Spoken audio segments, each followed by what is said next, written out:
Fil-Mellieħa nfetħet ir-raba' klinika li toffri servizzi u għajnuna mal-kontinenza fil-komunità. It-tlet kliniċi l-oħra jinsabu fiż-Żurrieq, fil-Mosta u fil-Ħamrun. Il-Ministru għall-Anzjani u l-Anzjaniet Attiva Michael Farrugia qal li hawn madwar 5,000 persuna li jgawdu mill-benefiċċju ta' għajnuna u servizzi oħra marbuta mal-kontinenza.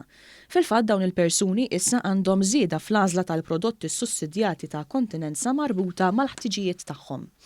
Il-Ministru Farrugia ħabbar ukoll li se jinxtara portable bladder scanner li se jkun disponibbli fil-kliniċi illi iwassal għall-attenzjoni aħjar lejn il-kundizzjoni tal-pazjenti. Bħalissa s-sistema ta' kontinenza taħdem fuq żewġ skemi separati, skema A u skema B.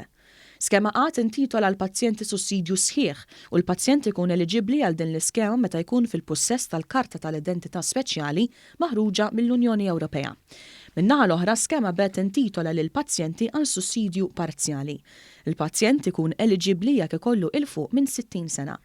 Fiż-żewġ skemi irid ikun preżentat ċertifikat ta' inkontinenza mit-Tabib Ġenerali tal-pazjent.